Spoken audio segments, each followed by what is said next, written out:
Wadzuka mbuye kundichitila chifundo, nthawi yondikondera yakwana. Mwazi wa mbuye kundichitila chifundo, nthawi yondikondera yakwana. Yakwana nthawi, yakwana nthawi, yakwana nthawi yokondweredwa. Yakwana nthawi, yakwana nthawi, yakwana nthawi yokondweredwa. Wadzuka mbuye kundichitila chifundo, nthawi yondikondera yakwana. Mwazi wa mbuye kundichitila chifundo, nthawi yondikondera yakwana. Yakwana nthawi, yakwana nthawi, yakwana nthawi yokondweredwa. Ndikulandireni okondedwa omvera konse kumene muli. Heneleke chale mtumiki wanu believer, lero pa 11 March 2024, ulendo sabutopiki, mazunzo akakula, mayankho ali pafupi.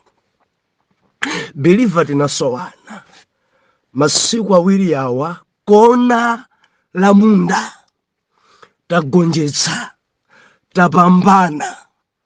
Ine ndilinako kutsimikizika mtima kuti ma intercessor munali pa maondo, mudzi mwa Jonix, boma la Nsanje, uko kunyamitutu. Mulungu adzilemekeza. Believer, anthu amasulidwa. Pate yachitika. Bible imanena kuti moyo umodzi ukangosandulika mtima, kungotembenuka mtima, kumwamba kumakhala chimwemwe chifukwa cha moyo umodzi umene walapa. And mu weekend imeneyi believer kwachitika mapate kumwamba. Angelo pamodzi ndi Mulungu Yesu Khristu, kudali chimwemwe chachikulu kwambiri chifukwa mbali kona imene ine ndidali, moyo umodzi wasandulika mtima. Enanso anali chauko, ena anali chakumangochi, ena anali cha mmachingamo, ena anali ku Lilongwe, ena anali ku Chitipa, ena anali Mpalombemu, ena anali uko maiko akunja, malo osiyanasiyana. Believer tapangisa mapate. Sabata yatha tinasiyana ponena kuti kuvomereza ndi kukhulupirira. Ndefe tinayona nkhani imene sabata yatha kunena kuti mpongozi wake wa Moses adavomereza kuti mkamwini wawo akumana ndi Mulungu. Mkamwini wawo Moses, Mulungu antuma. Mkazi wa Moses adavomereza kuti mamuna wanga Yawe amulankhula, Yawe ansankha, Yawe antuma, aukatumikira Mulungu ku Egypti. Mkazi adavomereza ndikumuza mamuna wake, titsagana, tipita limodzi, ine sindikusala kuno. And atafotokozeranso ana adavomereza, tonse tipita ku Egypti. Adanyamuka banja lonse. Apongo zake sadavure, apongo zake adampanga lilizi. Nyamata uyu ankaigwira ntchito. Bwana Moses ankaweta bwino nkhosa, koma chifukwa chakuti adayitanidwa, apongoziwa adavomereza ende adakhulupirira kuti sanganame Moses, nyamukani mkamwini, pitani mukamulambire, pitani mukamtumikire Mulungu, pitani. Adaperekaso mwana wawo, pitani. Apongozi ena lero akuvuta kwambiri, akuvuta. Ngati ukupita katumikira kumeneko, mwana wanga supita naye ku Egypt. mesa mafuna kukupha kwankwe unatha wako ufuna ukafe kumeneko mwana wangayi akakhala ni ndani mwana wanga akhale wamasiye zidzukulu zanga zikavutike usapita ambiri alephera kuntumikira mulungu apongosawo apongozi kuzunza apongozi sakuvomereza apongozi akukana akuti adzukulu anga sangapite ku Egypt mwana wanga sangapite ku Egypt upita wekha opanda mkazi koma yatero adavomereza Moses Peter mkaziyo ekha kuvomereza titsagana tipita ku Egypt ngati mulungu wa makolo wako akuonekera mulungu wa Israeli akuza chochita titsagana sitikulekana dzundi dabwisa anabanda wae mulekana ndi amunanu akantumikira Jehova ku Egypt koma inu mwati mukhalabe ku Midiani kodi banja ilipo ife timatsindika sabata yatha banja mtundu wanji osiyana ma fellowship zibambo amapemphera mpingo wakuti zimayinso kupemphera mpingo wake kodi dzuyentha bwanji simukuvomerezana makomenti amene anabwera sabata yatha ambiri anati abusa mukulankhula ndine akazanga sakulola simungakhale ngati mkazi wa Moses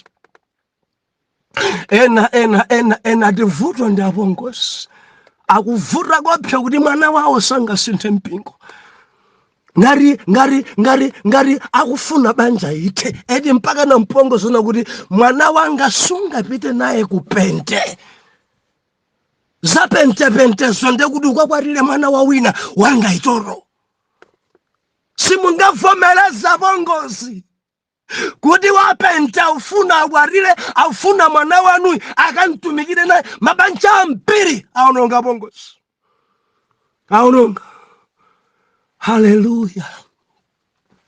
Wina ni mkazi makaya ndakukanira siningapemphere kumpingo kwanu siningapemphere ni manena sabata yatha kuti mwamuna mulungu adayikako ka element kena kake konena kuti amamvadi kuti ndakwatira pamene akumveredwa mukhoza kumpunza kuti mwachuluka kuchikazi tiyeni kwathuku adzipita konke koma mutu mwachimudzenda kunena kuti banja sindayipeze ende ngati mwantenga kukhala kwanuko nthawi ina iliyonse adzakuthawani mudzamona pana pake mbwi aulingalira akuona kuti akupunzidwa zache sizikutheka akumva mu mtima pakuyenda kuti sudapeze sakasakabe. Haleluya. Simungavomereza nabanda anaphiri, simungavomereza na jele, simungavomereza onga zipola, simungavomereza bongozi, simungavomereza onga yarero, simungavomereza ulendo pita ku Egypt. Bwanji pakuchuluka zonena, bwanji pakuchuluka zochitika ndimati lisekhwelere. Vomerezani. Mutsagane ndi akazano, mutsagane ndi amunanu. Koma mukamati wina chimpingo icho Satana kudziwira rapapa zasokonekera sakuvomerezana sakugwirizana endi kutsogolo kuchibanja chimodza chimva bwede chidzamba kusempana chifukwa chidzakhala ngati mwatenga chitheyala cha thalakitala mwachika pa galimoto ya taxi zotsatira zake sizimagwirizana zimagwebana. Why? Palibe kuvomerezana. Lolena na Mulungu tigawe karundo amene atisenzesa Mulungu lero. I believe kuti tikuyendera limodzi. Lero tiwerenga buku lija la Exodus chapter number 5 verse number 1. Nkhaninja itatichita choipaza lero. Mwana Mulungu letu kupaza lero. Chapter number 5 verse 1 mpaka na 21. Ninkhani ndithu ikoma papali mino mfuyapa koma pompa nkora pa passage yonse tikunena kuti nyengo zako zikayandikira ukamafuna kuti utuluke nyengo za paniki chizunzo chimakula. Ndibwereze, mavuto akachuluka pamoyo, masautso amakula. Mayankho ako akayandikira, chizunzo chimakula. I believe tili pamodzi pamenepa. Lolani kuti ndiwerenge mawu otsogolera Exodus chapter number 5, ndikuwerenga verse number 1, makamaka ndidzasira verse number ikhale 9 kwina kuti chita chofotokozera.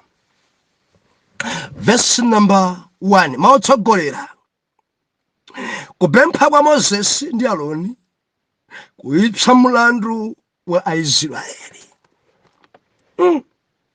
Verse number 1, ndipo pambuyo pake Moses ndi Aaroni analowa nanena ndi Farao, atero Yehova Mulungu wa Israeli, lola anthu anga apite kundichitira madyerero m'chipululu.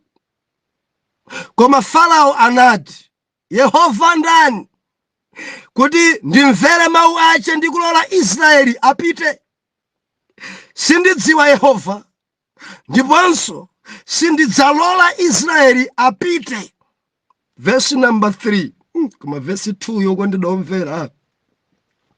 Ndikupitiriza verse number 3, ndipo iwo anati, Mulungu wa Heberi wakumana ndi ife, timuketu ulendo wa masiku 3 wa m'chipululu kuphera nsembe Yehova Mulungu wathu, kuti ngati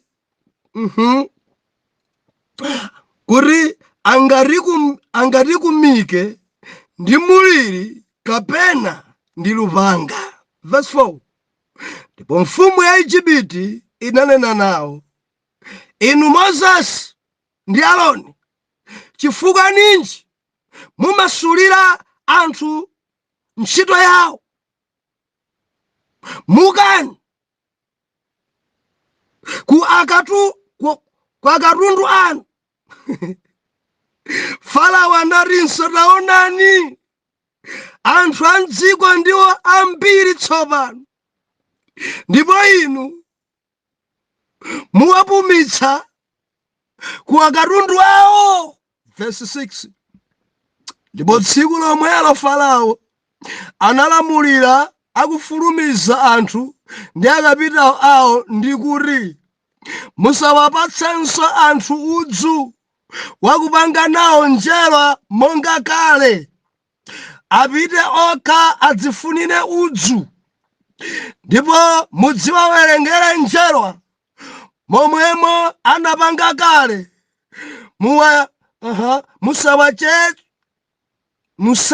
Musachedwapo popeza achita chilezi, chifukwa chache ali kufuula ndi kuti timuke timphere nsembe Mulungu wathu. Ilimbike ntchito pamenepo, ilimbike ntchito pa anthuwo, akulankhula ndi Farao kwendomvera, kuti ayigwiritsitse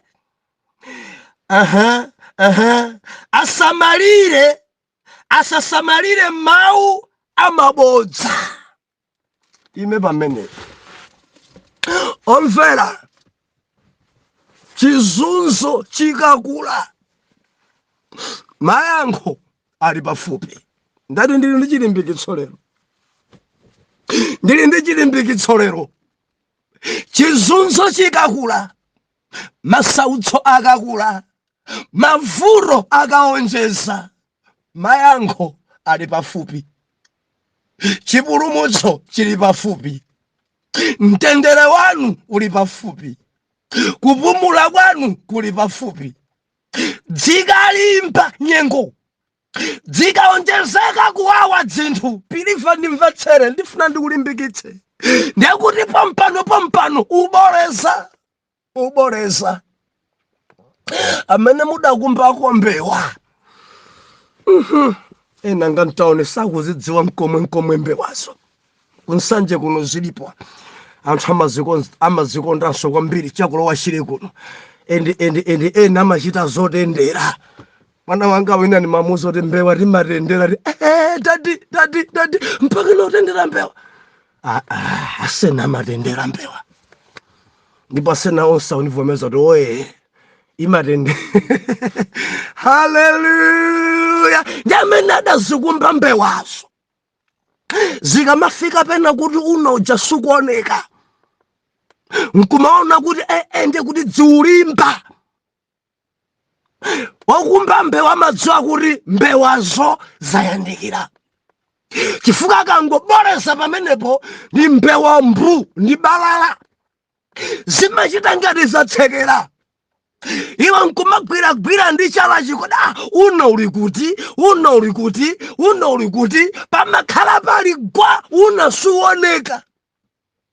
Ndipo ngati sudazikumbekana ukhoza kusiya kuti panopa padalibe mbewa pamangooneka ngati pambewa panalibe nkuti mbewazo zasala pang'ono kuti uzigwire. Ndipo ambiri amene alarambwali amene sadziwa bwino mbewazo amakhoza kusiya kuti apapa una palibe apapa mbewa palibe mbewazo zitatsekera mbewazo zitabisala. Biliva ndimafanane kuti pakaumagwa mbewa zili pafupi. Zili pafupi ndili mchilimbikitso ndi ukamba ndi wina nyengo zake zafika pa wesi kuposa dzana. Panafuna renge khaso apiti ndili mchilimbikitso mayankho ako ali pafupi. Baibulo unena kuti Moses pamodzi ndi Aroni atatha kambirana ndi abale mabigi aja arachita zonsezo ndi mabigi aja achiisraeli akuti mbumba ya Israeli idakhulupirira. Mbumba ya Israeli idavomereza kuti Moses Mulungu amuonekera maso ni maso papapa. Adakhulupirira chimene adanena Aroni akuti zitatha zimenezi pamene adanyamuka Moses ndi Aroni nafika ku ofesi ya Farao. Baibulo ikunena kuti atafika ku ofesi ya Farao Moses ndi Aroni akulankhula ndi Farao. Mulungu wa makolo athu, Mulungu wa Israeli ationekera, atituma. Farao mvetsera, lola Israeli apite akamphere nsembe Jehova. Lola Israeli atuluke akampembedze Yawe Mulungu wa Israeli. Kumwamba Jehova ari anake wakuzunzika kwambiri, lola achoke mdziko muno. Farao akuyankha verse number 2. Akuoneka kuti akuyankha mwamwano kwambiri. Farao ndi wamwano kopya. Believer, Satana ndi wamwano kwambiri. Ndi wamwano. Amangochita mwano mphamvu alibe ndipo sangalimbane ndi Mulungu. Samalimbananso.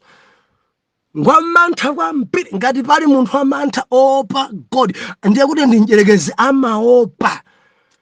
Chifukwa danchita kale zazikulu. Believer ndikutsimikizire Satana Mulungu amamuopa kopya. Makonga kuti dzina la Yesu amachita kunjenjemera chifukwa kuidziwa mphamvu zake dzina limeneli. Amamuopa kwambiri Mulungu Satana. Ndipo ngati pali kanyama kamantha kwambiri ndi Satana, nkamantha koma kamaoneka ngati kopanda mantha, kamaopseza, kamathusa, kamaoneka maso ake wa maso ng'ambika, kamaoneka ngati kazithu kuti kakhoza kuchita kanthu. Nimafuna kutsimikizira believer Satana ngwamantha kwambiri amaopanda Khristu Yesu. Adanchita zazikulu, atakula mtima poyamba paja adamgwira mwamba adachita kumponya. Ndi atamponya adangobala ndiye kuponyedwa kokhako. Kadagwa bwanji, kadabesa bwanji, ndiye taona nikuchoka mwamba kuchita kumponya. Muganiza zidali bwa. Ndiye adati bwanji Mulungu tsoka mtunda ndi nyanja.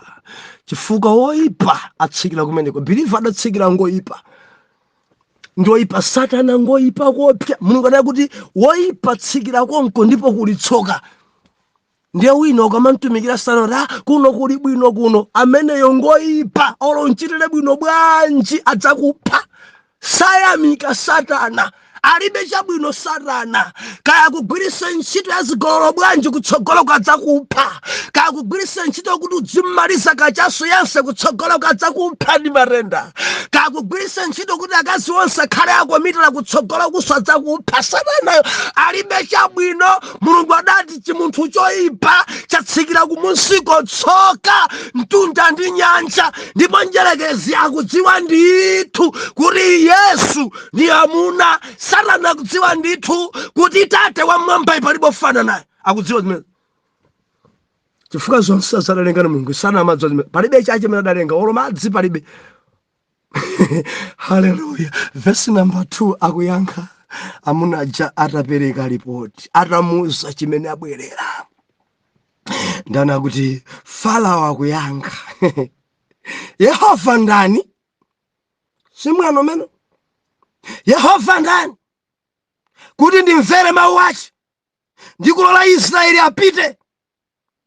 Sindidziwa Yehova, ndiponso sindidzalola Israeli apite. Amene ndiye Satana. Bilifa tikamanenga buku la Exodus, Farao amayimirira devil. Mungomva zimene akulankhula Farao. Yehova ndani? Akumfunsa Moses ndi Aaroni. Iwe Yehova ndani? Yehova ndani? Kuti ndilole ine Israeli achoke mdziko muno apite akapembedza. Iwe Yehova ndani? Ndiyakupitiriza kuti sindidziwa Yehova, ndipo sindingalole, sindingavomereze, and sindingamvere kuti ndilole Israeli apite. Believer, Satana chimampeteka, chimamuwawa, and samafuna kuti anthu apembedze Mulungu. Kunaku message imene damowa kwa mpiri Satana nyonda kuti ulole Israeli akandiphera nsembe, ulole Israeli akandipembedze ulendo wa masiku arano. Satana chimampereka anthu akapita kapembedza Mulungu. Satana chimawawa tikamadzuka kupembedzera, tikamadzuka kusala kudya, tikamapereka nsembe zathu. Satana chimampereka kuti sindingalole, sindidzavomereza kuti Israeli apite akapembedze Mulungu. Sindivomereza, sindilola. Hallelujah. Modza chimene chidachitika, Farao atamva zimenezi, Allah, mwini mwabwera kuchoka uko tidzatenga Israeli. Afuna tigwirire ntchito ndani? Afuna kugwira ntchito zachitukuko nda? Afuna dzilima kumunda nda? Afuna dzitimwera kachaso nda? Afuna dzitigonera akaziwa nda? Afuna dzipasula mabanja wanda? Mukachosamenewa kurumiki wanga kwagwire ntchito nda? Nimafuna nene pilifata mvera. Satana sakufuna kuti usiye kuhula. Satana sakufuna kuti usiye za mdziko. Enti amayesayesa, amachinjiriza kuti ana ake a Mulungu asamasulidwe. Abwera Moses arumikira, abwera Moses alizagwalere. Ena amanyoza Mosesiyo, ena samvetsera Mosesiyo. Yabu Satana sakufuna kuti ana Mulungu amulambire Mulungu wawo. Mulungu wawo. Farao akuti apa ndiye mwandikanda padasi, apa ndiye mwandipalamula. Mufuna kuti mupite kukhulupirira mabodza, zinthu za mutu munkekwani. Anthu mene mwachulukira mungachoka mdziko muno mutsala ngati muno. Chitukuko achigwire ndani? Misewu adzilima ndani? Ziwanda dzidzimizimu zoyipa asinga ngawa adzadyesa ndani? Sindivomereza. Adayitana akapitawo, adayitana adindo. Amuna enu Egypt mvetserani. Awa Moses ndi Aaroni abwera kwa fesi yanga akuti akufunana Israeli apite. Ine sindikuvomereza. Kuyambira lero mvetserani akapitawo. Chizunzo chikule pa mbumba ya Israeli. Ntchito muyikulitse pa ana Israeli. Mwazunze agwire ntchito yakavula gaga kuposa poyamba. Kale lija maudzu munkapasa panjerwa. Lero maudzu adzikasaka okha. Zakuti adzikasaka okha. Musathandize endi mwapatse mukapasa njerwa zawo. Biliva mapatse ndapatsa limiti kuna kuti aliyense mwina mwachitsanzo banja lililonse lero luumbe njerwa 1000 ndipo amanena kuti nthawi zina chifukwa chakuropa amatha kuumba 700 ndikuti chitsanzo chabe. Kenako akapita oja makhuluka ndi apa Farao kunena kuti pasapezeke onyenya, pasapezeke mlesi, aliyense amalize mgwazo umene feta mpasa, aliyense amalize. Tikati aliyense banja njerwa 500 pasapezeke wina oumba 400 udzu akasaka okha, komanso njerwa 400 zichitike. Koma ngati sachita zunzeni amve kupweteka aigwire ntchitoyi kuposa kale, mwazunze akafune maudzu okha kuposa kale, mwamvese kuwawa, mwamvese kupweteka kuposa kale. Aliyense ayang'anire, aliyense ayang'anitsitse, aliyense apenyetsetse kuti pasapezeke mleso samaliza nambala yake. Biliva, chizunzo chidakula pa mpumpa ya Ayuda, chizunzo chidakula pa ana yawe, masauso adakula koposa dzulo lawo. Biliva, ana Israeli adamba zunzika, ana Israeli adamba gwira ntchito zoopsa, ana Israeli adamba kuchita kwalonda pa mapazi, mutu udzu umba njerwa, kenako kuzitani kuziphulaso pa njerwa zotentha. Ukapolo udafika pa inde, zinthu zidafika powawa, pa paniki, zinthu zidafika povuta kwambiri, endi zidavuta chonchi chifukwa kuti Farao adamva kuti ana Israeli afuna choke. Mulungu amanena kuti amatikonzera gome yawe nkona kwa ndani, akazindikira Satana kuti pompano kuchoka m'masautso amaonjezera chizunzo. Akazindikira Satana kuti mayankho ako ali pompano amapangana ndi ziwandazo, uyu pompano khangati akupuma, chonde mpanikizeni ni matenda, mpanikizeni kwambiri, mpanikizeni anthu ampondereze pa ntchito, mpanikizeni adwale kuposa kale, mpanikizeni landi insowe, pacha insowe kuposa kale, mpanikizeni ndikulimbikitsa Biliva. Nyengo zako zikaonjezeka kuwawa, pompano mayankho ali pafupi. Nyengo zako zikaonjezeka kuwawa, pompano ukuwoloka. Nyengo zako zikaonjezeka kupweteka, pompano anthu adabwa nawe. Nyengo zako zikaonjezeka, matenda ako akaonjezeka, mvetsera, pompano pali chiumboni. Uruluka mu Egypt, uruluka kupita kampembedza yawe. Satana champweteka, Satana chidziwa kuti pompano kukwatidwa chimene Satana champweteka nchifukwa chenkhondo zadzuka, maudani adzuka, mamuna wako ayandikira, sisi pali chimpwirikiti, nkhani zosamvetseseka. Ndimati ndikulimbikitse tamvera, akadziwa kumidima kuti nyengo zako zayandikira, amaonjeza chizunzo. Ndikamba ndi wina asadayambe opemphera, adalibe nkhondo, koma atamba kumtumikira Mulungu, matenda amene kudwalira nkumadabwanso. Wina nduyo asadayambe pereka chachikhumi, zinthu zinkaenda, koma atamba pereka chachikhumi pano zinthu zikuvuta kuposa kale. Ndifuna ndikulimbikitse Satana kudziwa kuti chachikhumi ndi mpanda wako, nawo akukumvesa kupweteka dala kuti mwina usiye kupereka chachikhumicho, ndicho linga chakuti ukhalebe kapolo omphawi. Biliva, ndikulimbikitse mtaka milebe yawo sabwerere mbuyo. Olo chizunzo chikuchuluka, olo akufinya, olo akupana, olo akukumvesa kupweteka, olo kudusa munyengo za paniki, olo chizunzo chaonjezeka. Ndikunena ndi wina akusala kudya kupemphera amuna ake asinthe, sala kudya 21 days mamode asinthe, ndi pamene chimamuna chabwera chibandubandu. Nyengo zaonjezeka, kubwera kuchachita ledzera, kubwera kuchachita kalipa. Choka iwe na phiri ndikuthamangisa pano, ndipeza wina iwe nkumadabwa kalekale mujani mango mvazora nchibwenzi, koma lero tamba pemphera pamene chibwenza bwera nacho panibona kuti nthainelonso kangochoka ndidzatenga uyu ndibwera naye pompano. Iwe ukamaona choncho nkumati Mulungu sakumva, tamvera, nyengo zako zokuwoloka, mayankho ako ali pafupi kwambiri. Chizunzo chakula chonchi Satana kudziwa kuti mamuna amene afuna khale wako odzachita kumulamula pa china chilichonse kuchita kumvana mwa Ambuye. Anthu adzadabwa nayo banja lanu mawa.